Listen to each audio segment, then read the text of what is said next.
une des journaux parus de ce côté-là, mon soleil. Oui, tout à fait. Alors, je ne sais pas trop ce qui se passe. Ça rappelle aussi quand même que dans le cadre de ce programme, nous serons avec Geomatrix dans la seconde partie. Geomatrix qui nous présentera les informations culturelles, nous dit qui s'arrêtera sur la 11e édition du FESMUA qui a démarré hier du côté de la Côte d'Ivoire, le festival de musique d'Anoumabou et qui s'achève le dimanche 22 avril prochain avec comme thème, on va le dire, jeunesse africaine et immigration clandestine. Ils sont allés chercher un tout petit peu loin, on va le dire comme ça, à Salfo et sa grande équipe. On en parlera dans le cadre donc de la session culturelle ce matin, tout comme on parlera du film court, du festival du film court qui se déroule à Madagascar et le Cameroun est très très bien représenté. Alors on va faire une autre tentative en espérant que cette fois-ci sera la bonne. Quelles sont les informations à la une de la presse papier camerounaise, en tout cas celle paraissant dans la ville de Yaoundé? Élément de réponse maintenant avec monsieur Arnaud Guéfac. Bonjour Arnaud, c'est à vous pour la revue de presse. Bonjour.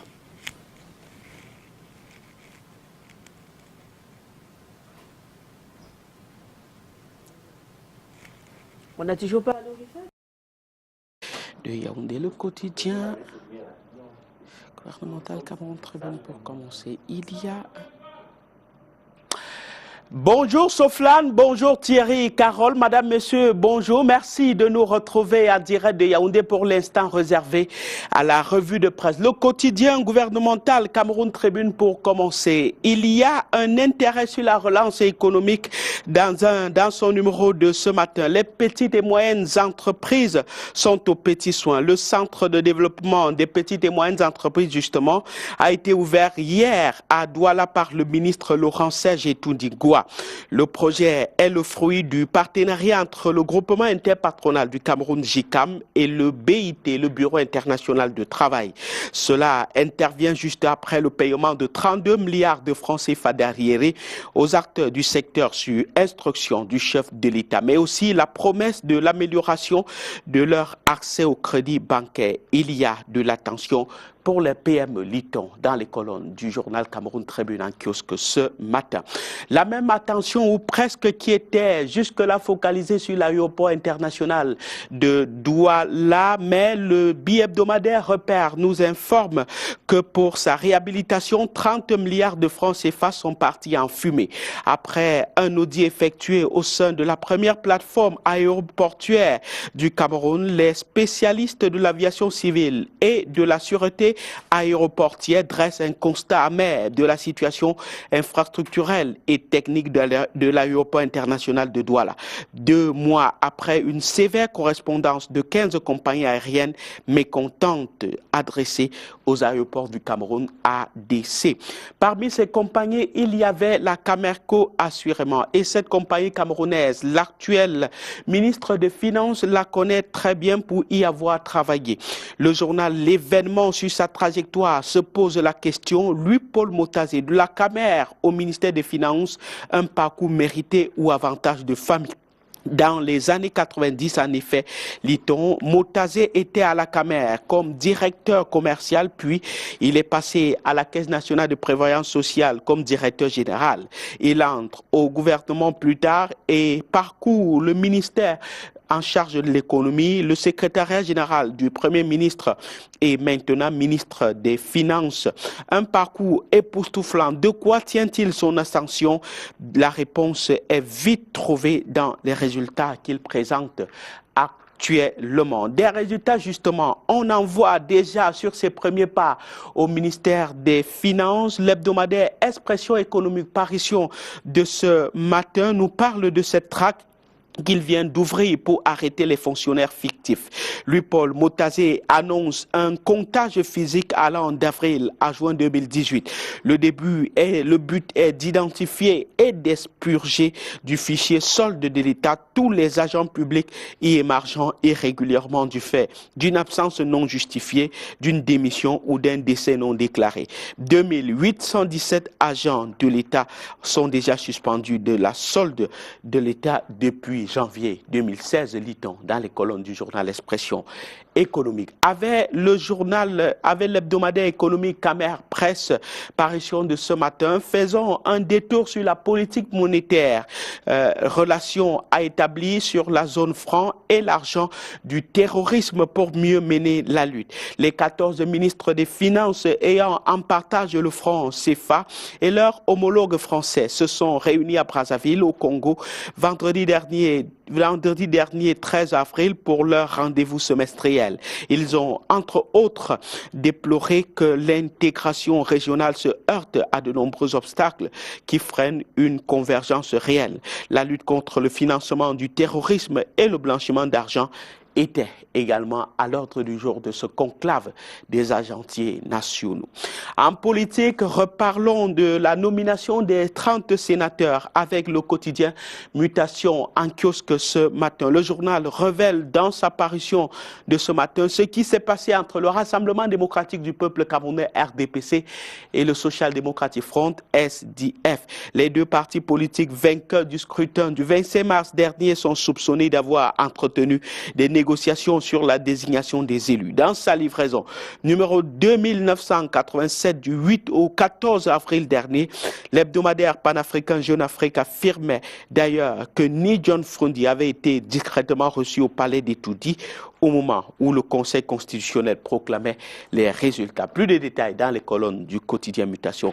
Des résultats qui n'étaient pas du tout favorables pour cette formation politique, l'UNDP, qui a pourtant investi les listes dans toutes les régions. Le journal Nord-Sud, s'inspirant des résultats des sénatoriales justement, projette les municipales et les législatives et écrit que l'Union nationale pour la démocratie et le progrès est programmé pour échouer. Malgré quelques poches de résistance, le parti de Bello Bouba Magari va de déconvenu en déconvenu. Le Septentrion et tous les amis du premier président camerounais sont en larmes du fait de la déchéance de ce parti.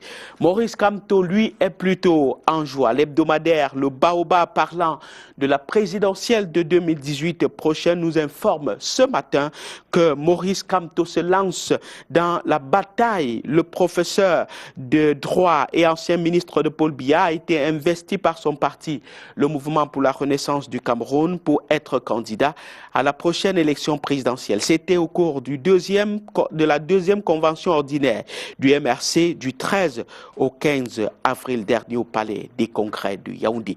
Le journal La Tribune d'Afrique porte un intérêt ce matin sur l'opération Épervier et se demande qui peut ou qui veut salir la première dame malgré tout ce que Chantal Biya fait depuis des années sur le plan social pour le mieux-être des Camerounais.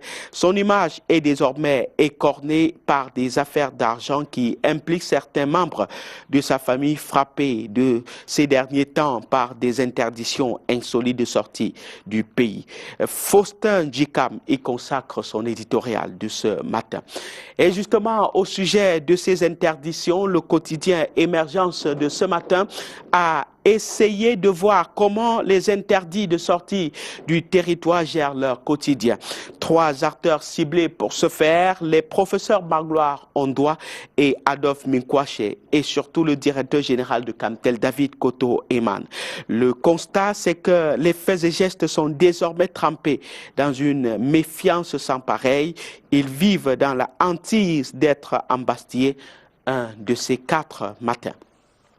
Les 3 personnalités dont on vient de citer font partie peut-être de ceux que le tri hebdomadaire Le Soir présente comme les cas qui préoccupent le tribunal criminel spécial TCS. Depuis le redéploiement du tribunal criminel spécial justement dans le cadre de cette opération d'assainissement des mœurs publiques, plusieurs hauts commis de l'État sont soupçonnés d'avoir commis les infractions du détournement de deniers publics. Certains sont en cavale et la coule douce pendant que d'autres croupissent dans les geôles de Kondengui.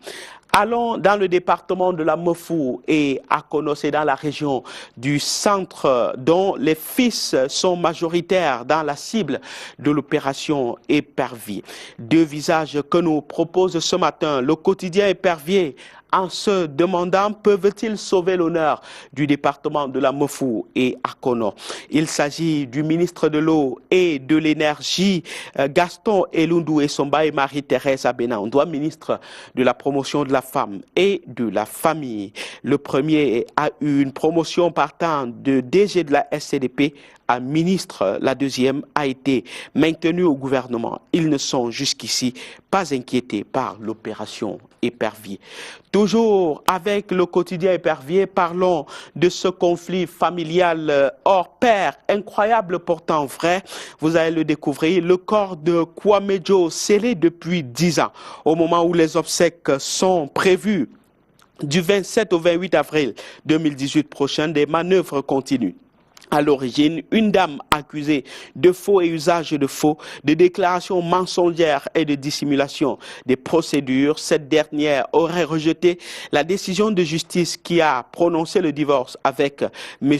Kwamejo Philippe et les injonctions du délégué général à la Sûreté nationale, Martin Bakangele, dame Woussé et Ababa Evelyne, puisqu'il s'agit d'elle, continuerait à semer le désordre. C'est un conflit familial que vous allez découvrir dans les colonnes du quotidien Épervier, parution de ce matin. Mais pas de désordre dans le groupement Bagnou. Le journal L'Orphelin nous informe que les fils de la localité étaient en conclave en présence du préfet du département d'Undé, Oumarou Aman, et près de 2000 participants. Le nouveau bureau du comité de développement Bagnou a été installé. Le chef supérieur a reçu les vœux et le Mbombentak. C'est un mets traditionnel très prisé qui a été donc dégusté par tous les invités à l'occasion de cette cérémonie d'installation. Stop et fin, revue de presse en direct de Yaoundé, c'était la première partie. Nous serons ravis de vous retrouver demain. Mais la suite de la revue de presse, c'est avec vous à Douala. Soflane Kenyé, Thierry Carole, un bonjour particulier à Michael Tibkio. Heureux mercredi à tous et à toutes.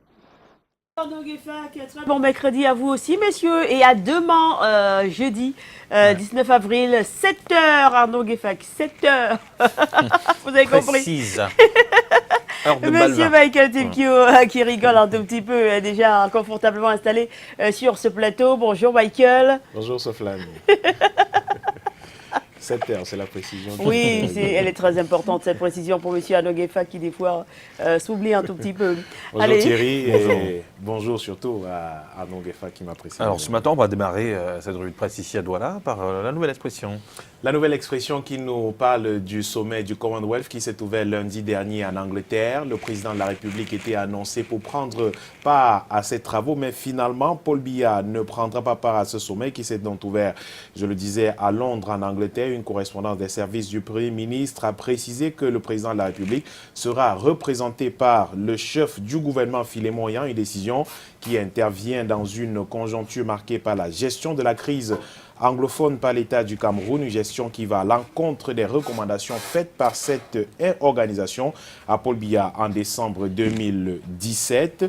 Et le journal La Nouvelle Expression de constater que le chef de l'État, qui s'est voulu ces derniers mois présent sur la scène internationale à travers des participations à des sommets, assemblées générales et même des visites d'État comme en Chine, renoue pour le cas avec la représentation. D'ailleurs, le président de la République, Paul Biya, s'était également fait représenter par Philémon Yan au cours de la précédente rencontre du club des gentlemen. C'était à Malte en novembre 2015. Le pied de une du quotidien La Nouvelle Expression parle de l'Organisation des Nations Unies qui consulte les partis politiques au Cameroun au sujet des prochaines consultations électorales dans notre pays. Plus de 20 partis politiques ont été sélectionnés parmi la 300aine que compte notre pays pour discuter des amendements apportés ou alors des améliorations apportées dans le code électoral camerounais. Des partis de la majorité présidentielle, le parti au pouvoir et des partis politiques de l'opposition ont été choisis sur des critères édictés par l'Organisation des Nations Unies elle-même. Cette coordination du système des Nations Unies qui a entrepris donc depuis début février dernier de consulter ces partis politiques camerounais. Les noms de tous les partis présents sur la scène ou le terrain politique n'y figurent certes pas, mais la coordination du système des Nations Unies a choisi des partis politiques qui ont une certaine emprise sur le landerneau politique camerounais. Les responsables de ces formations échangent lors des rencontres organisées avec la coordination du système des Nations Unies dans le cadre de la mise en œuvre de son plan de travail pour l'année en cours et par rapport aux échéances électorales de cette année. Il est particulièrement question de la participation des femmes, des jeunes, des groupes vulnérables au processus électoral de cette année au Cameroun, notamment les élections municipales, législatives et même la présidentielle à venir. Et cependant, le Social Democratic Front est foncièrement contre les bureaux de vote installés dans des casernes militaires. Le parti de Nijon Frundi vient de commettre dans ce sens une correspondance, d'envoyer une correspondance à Elections Cameroun dans la région du centre. Il est question de respecter le code électoral qui dit, notamment dans son article 96 alinéa 4, que les bureaux de vote doivent être situés dans des lieux publics. Il n'est donc pas question que ces bureaux de vote se retrouvent dans des casernes militaires. C'est donc une entorse au code électoral, écrit le SDF, le président régional du SDF dans la région du centre. C'est donc une question qu'il faut absolument réparer avant des prochaines échéances électorales au Cameroun. À l'oreillette gauche du quotidien La Nouvelle Expression, on reparle de ce conflit foncier à Kribi qui oppose désormais des ressortissants, des autochtones de cette zone et un propriétaire terrien, Pierre Orly Tanchou. C'est un homme qui est ressortissant de la région de l'Ouest Cameroun. Les casseurs ont été donc livrés à la gendarmerie. On le sait, ils sont arrivés nombreux sur le site de construction de cet hôtel qui a été lancé depuis quelque temps par l'homme Pierre Orly Tanchou, propriétaire de ce terrain, pour orchestrer des casses. Et après près d'une semaine de cavale, les figures de proue de ces casses orchestrées dans ce chantier litigieux de plage, de Tara Plage à Kribi, ont dû faire face aux enquêteurs de la gendarmerie nationale. C'était donc hier. Tous n'étaient certes pas présents, mais les trois têtes qu'on recherchait ont été ramenées par les autorités traditionnelles qui les protégeaient jusque-là. Et des sources dignes de foi, Yves Landry et Togo, le nouveau secrétaire d'État à la défense chargé de la gendarmerie, suit personnellement ce dossier qui au départ mettait aux prises Pierre Orly Tanchou, le ministère des Domaines, du cadastre et des affaires foncières, avant de trouver d'autres ramifications avec les populations riveraines. Ce conflit qui piétine depuis plus de 6 ans maintenant. Des interpellations aux affrontements et arrestations en cours font suite aux affrontements armés qui ont eu lieu sur le chantier, je vous le disais, les 16 et 20 mars dernier. La victime accusée par les casseurs de bloquer l'emprise de la plage ayant saisi les autorités pour contester cette violence et la non-interpellation des casseurs après les premières auditions. Certains membres de la milice ont donc disparu en constatant la détention de leurs camarades et tout est donc parti, il faut le rappeler, avec la nouvelle expression de l'annulation du titre foncier mer par la MINCAF au motif de l'empiètement sur l'emprise maritime, arrêté, annulé pourtant par la Cour suprême par les soins de Pierre Orly Tanchou et Tonga, alors que les services du MINCAF se battent jusqu'ici pour réimmatriculer, j'y arrive, les mêmes terrains pourtant déclarés d'utilité publique dans cette zone. Certaines victimes ont alors saisi la justice et le procès se poursuit à Ebolova. Entre-temps, Tonga, héritier du titre foncier querellé, s'est rétracté pour s'aligner sur les positions de la MINCAF, sauf que le terrain des violences, sur le terrain des violences, justement, la MINCAF n'est plus que spectatrice, d'autres acteurs étant entrés en jeu et clamant haut et fort qu'un Bamileke ne peut pas venir construire à la plage ici, chez nous. Ce sont des propos qu'on a donc entendus lors de ces casses qui ont eu lieu les 16 et 20 mars dernier sur ce terrain très litigieux à Kribi. Une affaire qui a d'ailleurs valu l'interpellation du président de la République pour arbitrage depuis quelque temps maintenant. On poursuit avec le quotidien Info Matin qui nous parle de cette information, mais plutôt de désinformation qui circule sur les réseaux sociaux depuis lundi dernier. C'est donc cette rumeur qui ferme l'aéroport de Douala, et une rumeur qui fait état de ce que l'OACI aurait recommandé la fermeture de l'aéroport international de Douala pour non-respect de certaines normes. Le quotidien Info Matin qui a mené l'enquête nous parle plutôt ce matin d'une mission de l'OACI qui va séjourner au Cameroun et qui devra scruter les aéroports de Simalène à Yaoundé et l'aéroport international de Douala. Et donc cette mission n'est pas du tout passer à l'aéroport international de Douala et l'audit dont on parle dans les réseaux sociaux n'existe pas du tout et au terme des multiples recoupements sur le site internet, le site web de l'OACI, aucune information indiquant la fermeture prochaine de l'aéroport de Douala n'est inscrite nulle part, écrit le journal. Pourtant, l'affaire affole les réseaux sociaux depuis près d'une semaine maintenant. Cette mission appelée par l'autorité aéronautique du Cameroun débute, une mission des inspecteurs qui séjournent au Cameroun depuis hier dans le cadre de la supervision de la sûreté dans les aéroports de Yaoundé et de Douala. Le travail de ces émissaires internationaux qui ne se limite qu'aux installations que gère l'autorité aéronautique du Cameroun démarre dès ce jour à Yaoundé et à Prince-Imalin. L'inspection poursuivra sa mission à Douala et au terme de ce périple qu'un rapport sera établi.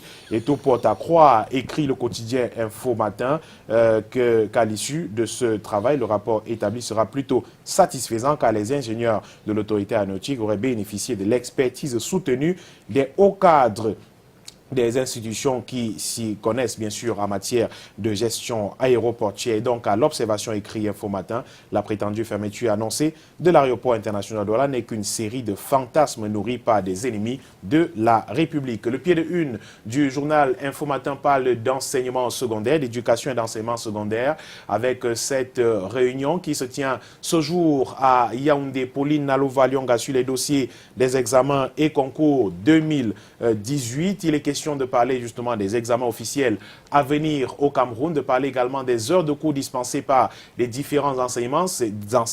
C'est un conclave qui devra scruter de long en large la question de l'enseignement dans des établissements publics et même privés au Cameroun avec cette réunion qui s'ouvre ce jour à Yaoundé. C'est donc une embellie qu'on devrait voir dans les tout prochains jours dans l'éducation au Cameroun, écrit le journal en kiosque aujourd'hui. La ministre des enseignements secondaires accompagnée du secrétaire d'État au MINESEC, Boniface Bayoala, préside donc cette réunion de ce jour à Yaoundé, réunion de concertation des responsables des services centraux et déconcentrés et des organismes sous tutelle de son département ministériel. Il sera question concrètement d'évaluer le niveau de réalisation de l'encadrement pédagogique et psychologique, ouverture des programmes et des enseignements, état disciplinaire des élèves et même des enseignants, de s'interroger sur l'amélioration de la qualité de vie en milieu scolaire, non sans évaluer l'état des préparatifs des examens et concours officiels de l'année scolaire en cours au Cameroun. Les participants à ces assises entendent également définir une stratégie idoine pour un bon déroulement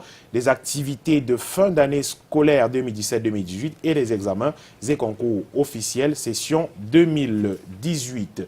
Le tri-hebdomadaire régional d'information du Nord Cameroun en kiosque également ce mercredi nous parle du début des travaux pour le pont Yagua au Cameroun, Bongor au sud-ouest du Tchad, Yagua dans l'extrême nord bien sûr. Le début des travaux prévus pour juin 2018, financé en partie par la Banque africaine de développement. Ce pont qui devra décongestionner les deux parties du pays, l'extrême nord au Cameroun et Bongor au sud-ouest du Tchad, et relancer l'économie dans ces deux parties du pays, un tout petit peu mise à mal ces derniers temps par les agissements de la secte terroriste Boko Haram qui agit dans cette partie du pays. Le deuxième pont qui reliant le Cameroun au Tchad après le pont Ngeli, bien sûr, qui s'étire de Kousséri à N'Djamena. Cette nouvelle infrastructure en gestation permettra de booster les échanges entre le Tchad et le Cameroun, en plus de ses retombées directes pour les usagers et les habitants des villages environnants. Le pont devra libérer le potentiel économique dans les secteurs de l'agriculture, du bois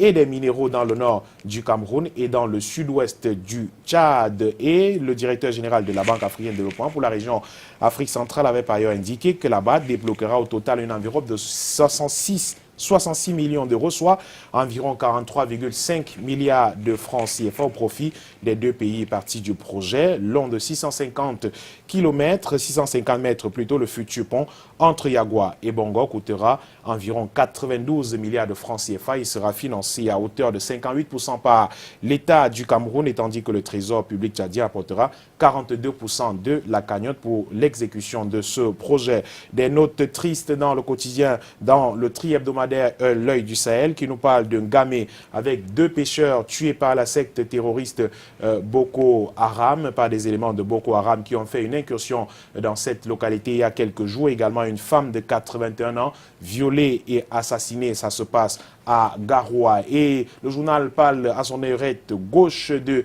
la culture de la fraise au Cameroun avec un homme qui est passé maître dans la culture de ce fruit. Il s'appelle Aladji Ibrahim Malam, agriculteur qui exerce dans l'extrême nord du Cameroun, dans l'Adamawa plutôt, en Gaoundéré précisément. Lui qui est passé maître dans la culture de ce fruit et même des petits pois et bien d'autres légumes qui alimentent d'ailleurs le programme alimentaire mondial depuis son arrivée au Cameroun de ces produits de l'agriculture. Il invite des jeunes Camerounais à se lancer dans la culture de ces fraises, bien sûr, et qui est dans l'interview qu'il accorde ce jour à Bertrand Haïssi du tri-hebdomadaire L'Œil du Sahel. Il revient sur les modes de culture de la fraise en faisant savoir justement que ce n'est plus qu'un produit consommé par les Européens. C'est un produit qui se cultive bien sur les terres camerounaises et c'est d'ailleurs grâce à la culture de la fraise qu'il a dû serrer la main du président de la République et par son exemple, les jeunes peuvent être encouragés à se lancer dans l'agriculture en général. C'est grâce à ce produit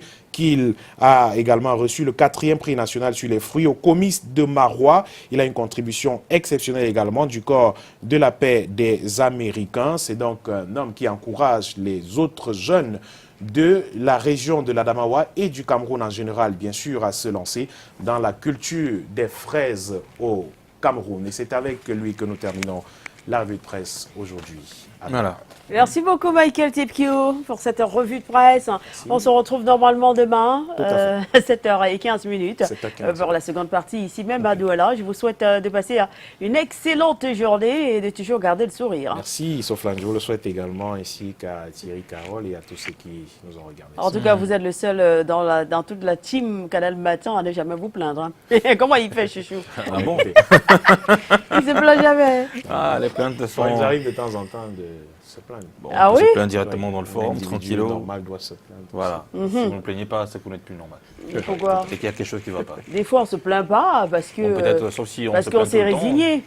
Quand Parce on que est vous plaignez résigné. tellement, Et c'est ça pas change bien de se résigner non plus. Quand on se résigne, on ne peut plus être à 100%. Voilà. Évident. Merci beaucoup, Mike Tipkio. Merci beaucoup, Le Michael. message est clair. Hein. Excellente journée à vous. Et donc, le rendez-vous est pris pour 19h50 hein, Tout à fait, sur les antennes de Canal 2 International, le grand journal de 19h50.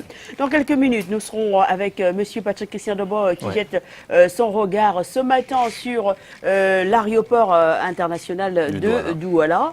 Vous le savez, hein, l'aviation civile internationale recommande la fermeture de cet aéroport-là. Et ce qui est bizarre, c'est que c'est tout juste un an après la réception des travaux de rénovation. Qu'est-ce qui s'est véritablement passé avec les 30 milliards de francs CFA octroyés, ce prêt-là, octroyé par l'Agence française de développement? On en parle juste après cette page de publicité.